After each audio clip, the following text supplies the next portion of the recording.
Hello everyone, welcome back to the channel. तो आज के वीडियो में मैं शेयर कर रही हूँ कि वीकली क्लीनिंग करके हम अपनी किचन को कैसे साफ़ और हाइजीनिक बना सकते हैं। और उम्मीद करती हूँ कि ये वीडियो आपको काफ़ी हेल्पफुल रहेगी।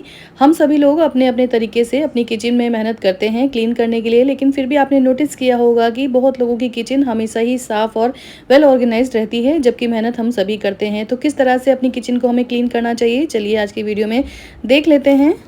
अगर वीडियो पसंद आता है तो वीडियो को लाइक, शेयर और चैनल को सब्सक्राइब करना बिल्कुल ना भूलें। जिस एरिया की भी आपको क्लीनिंग करनी है तो सबसे पहले आप प्रॉपर उसकी प्लानिंग करिए, लाइक लिस्ट बनाकर रेडी करिए किस रूम में आपने क्या-क्या सामान रखा है और किस चीज़ को साफ़ करने में आपको कितना ज़्यादा टाइम लगेगा। तो इस तरह से आसानी से आप सारी क्लीनिंग कर सकते हैं। लिस्ट बनाने से ये फ़ायदा होगा कि सारे सामान की क्लीनिंग करने के बाद आप वहाँ पर टिक लगा सकते हैं, ताकि आपको पता चलता रहेगा कि कौन से एरिया भी क्लीनिंग के लिए बचा है। हर सीज़न में पानी को स्टोर करने के लिए बॉटल का यूज़ हर कोई करता है, तो इन बॉटल्स का क्लीन होना बहुत ज़रूरी होता है। हम यूज़ तो करते हैं लेकिन रेगुलर क्लीन करना भूल जाते हैं। कई बार क्या होता है कि जो बॉटल्स हम यूज़ करते हैं ना, बहुत ज़्यादा नैरो होते हैं, उनको क्लीन करने में काफ़ी ज़्यादा मुश्किल होती है। तो इसको क्लीन करने के लिए आप यहाँ पे राइस के कुछ दाने ले लीजिए, चावल के दाने लेकर बॉटल के अंदर डाल दीजिए, थोड़ा-सा विम डाल दीजिए, जो भी लिक्विड आप यूज़ करते हैं वो डाल दीजिए, गुनगुना पानी डाल दीजिए और इस तरीके से आप उनको अच्छे से वॉश कर लीजिए। तो इस तरह से जो पानी की बॉटल्स होते हैं बहुत आसानी से क्लीन हो जाती है, और अगर कोई स्मेल वगैरह भी आ रही होती है ना, तो वो भी इनकी गायब हो जाती हैं। तो इस तरह जब भी आप एक रूटीन बनाकर काम करते हैं तो आपको काम का ना प्रेशर फील नहीं होता है, और आप आसानी से घर हो या फिर किचन हो ना, उसको बहुत अच्छे से आप क्लीन रख पाते हैं।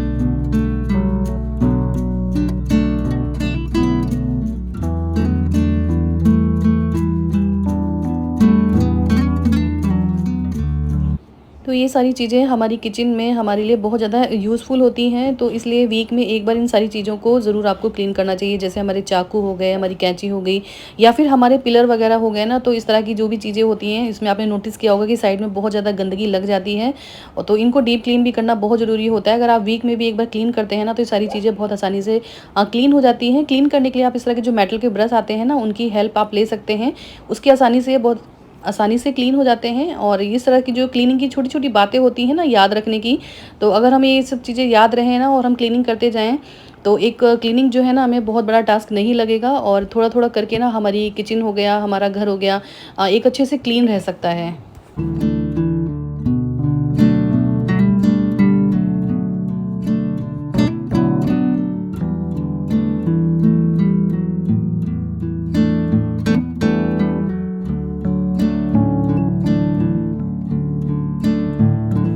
जब भी हम किचन में कुकिंग कर रहे होते हैं ना, उस बीच में क्या होता है कि हमें बहुत जल्दबाजी होती है, और उसी जल्दबाजी में क्या होता है कि हम मसाला निकालते हैं, कभी इधर गिर जाता है, कभी उधर गिर जाता है। उससे क्या होता है कि हमारा जो मसाला बॉक्स है ना, बहुत ज़्यादा गंदा हो जाता है।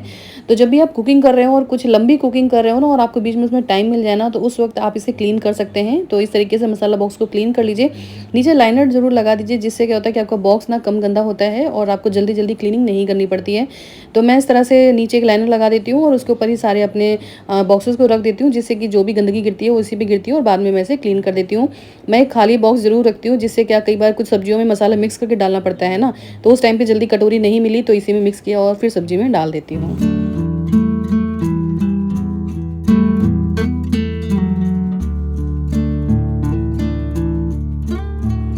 सिंक में बर्तन धोने की वजह से ये बहुत गंदी और चिपचिपी हो जाती है, तो इसको क्लीन रखना बहुत ज़रूरी होता है। रेगुलर तो हम सारे क्लीन करते ही हैं इसे डिश वॉश से, लेकिन वीक में एक बार इसकी डीप क्लीनिंग ज़रूर करनी चाहिए। आपके जितने सारे टैप्स हैं उनको क्लीन करिए, टाइल्स को भी अच्छे से क्लीन करिए। सिंक को अगर आप पीताम्बरी से क्लीन करते हैं ना, तो ये सिंक हमारी ना बहुत अच्छे से क्लीन हो जाती है। और आप नोटिस करेंगे कि जब भी आप पीताम्बरी से क्लीन करते हैं ना, तो इसमें एक अलग सी ही साइन ऐड हो जाती है, बिल्कुल आपकी सिंक बिल्कुल नए की तरह हो जाती है। तो बीच बीच में आप इसे डीप क्लीन करने के लिए पीताम्बरी का यूज़ ज़रूर करें, जिससे कि आपकी सिंक एकदम बिल्कुल चमचमा उठेगी। और जो हमारा इसका सिंक के जो ड्रेनेज होता है ना, उसको क्लीन रखने के लिए आप क्या कर सकते हैं कि वीक में 2 से 3 बार इसमें गर्म पानी ज़रूर डालिए सिंक में। इससे क्या होता है कि जो भी ऑयल होगा, गंदगी होगी ना, वो सारी यहाँ से निकल जाती है, और आपका सिंक और उसका ड्रेनेज एरिया ना एकदम बिल्कुल बहुत अच्छे से क्लीन हो जाता है।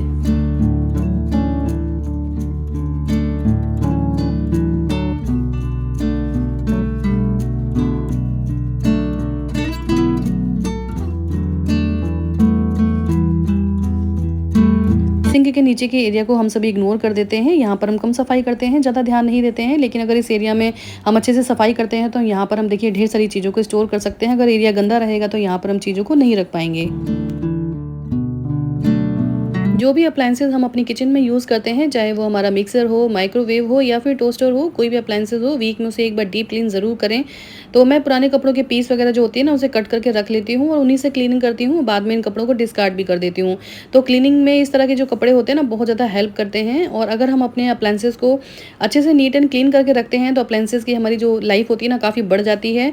और इस तरह से क्लीन रखने के बाद में क्या होता है कि जब भी हम उन्हें नेक्स्ट टाइम यूज़ करते हैं, तो हमें वो रेडी टू यूज़ मिलते हैं। तो हमें काफ़ी अच्छा लगता है और हमारा टाइम भी बच जाता है।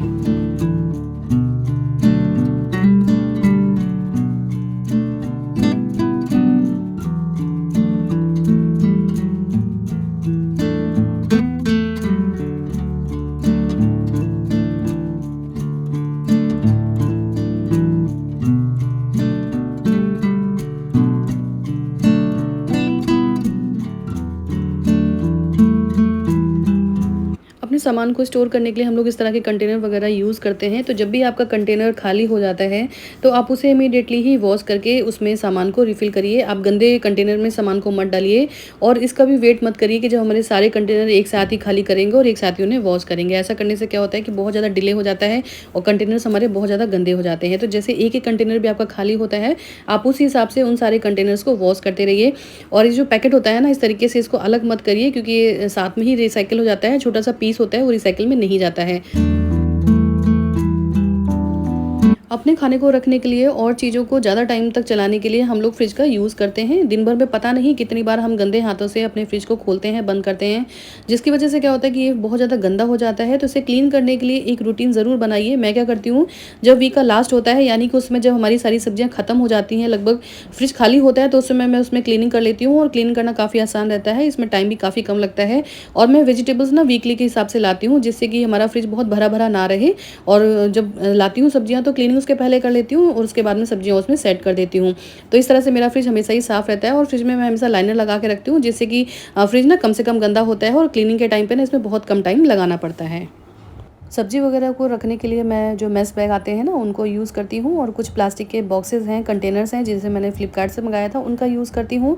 जिससे कि सब्जी वगैरह बहुत अच्छे से स्टोर हो जाती है और सारे खाने को मैं ढक के रखती हूँ, जिससे कि फ्रिज के अंदर कोई भी गंदी स्मेल नहीं आती है।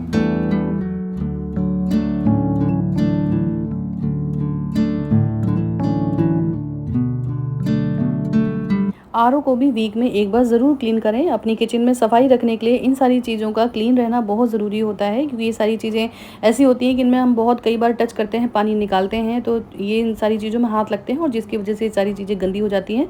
तो इन सारी चीज़ों को भी वीक में एक बार ज़रूर क्लीन करें। आई होप आज का वीडियो आपको पसंद आया होगा। वीडियो पसंद आया हो तो लाइक, शेयर और चैनल को सब्सक्राइब करना बिल्कुल मत भूलिएगा। जल्दी आपसे मिलती हूँ नेक्स्ट वीडियो में। Till then tata, bye bye and take care.